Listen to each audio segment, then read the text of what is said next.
I'm here with the first video of our series titled Geography is Destiny. Our topic is where in the world massive ships are scrapped when they reach the end of their useful lives. The average lifespan of billion-dollar cargo ships, large passenger ships, oil tankers, and luxury cruise ships is approximately 30 years.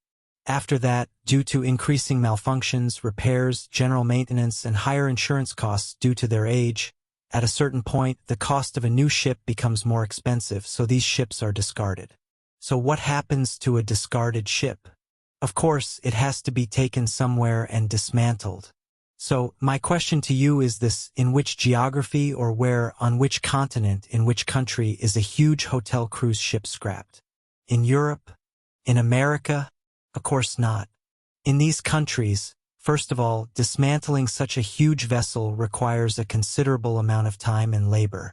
Labor costs in Europe or America are among the highest in the world. Human labor is expensive.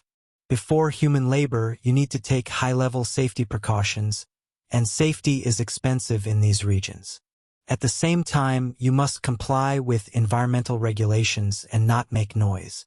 You cannot leave the amount of waste that can be extracted from the scrap pile anywhere you want. Again, you will have to comply with procedures that will take a long time. For these reasons, scrapping operations are carried out in South Asia, where labor is cheap, safety measures are almost non-existent, and environmental regulations are not very strict. It is done in the cities of Alung in India and Chittagong in Bangladesh.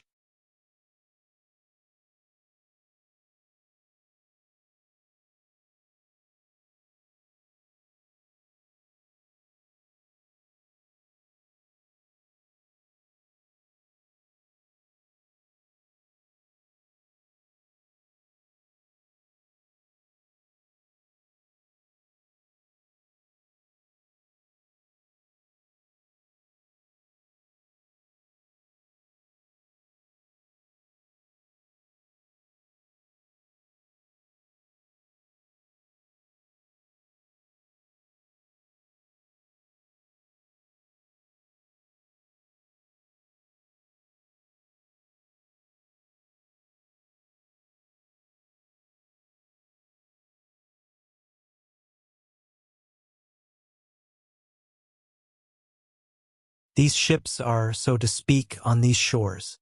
The massive hulls are first beached on these sandy shores.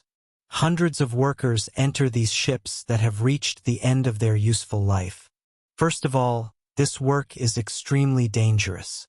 The interior is pitch black, poorly maintained, highly prone to accidents, and an environment where electrical systems can cause all kinds of problems.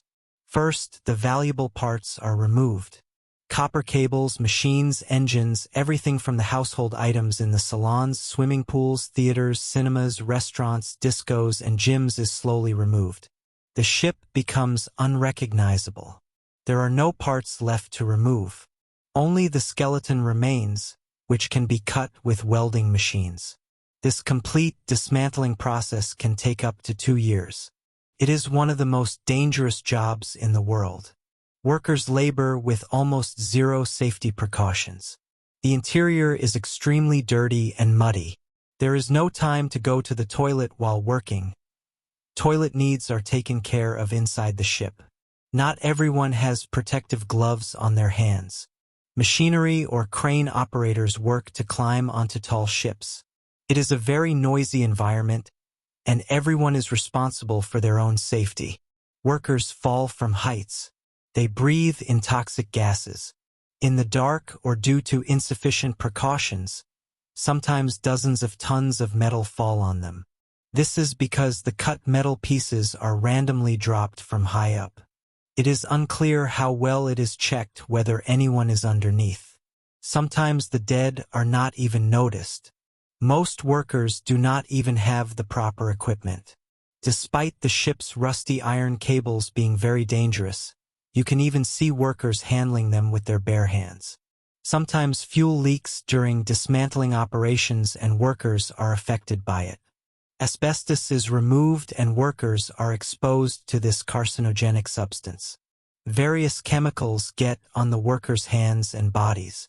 Most chemicals and fuels flow into the sea. Here, workers laboring under harsh conditions suffer reduced lifespans and die young from cancer due to exposure to toxic gases and chemicals. Advanced civilizations push these processes, which could be considered environmental massacres they don't want to see, to these regions. These regions are like the subconscious of environmental awareness. All the trash is dumped in these regions. You order your beautiful, rare living room decor in containers, but it is these regions of the Far East that pay the price. The bodies there pay the price. What do you think about this? Is geography destiny? Subscribe.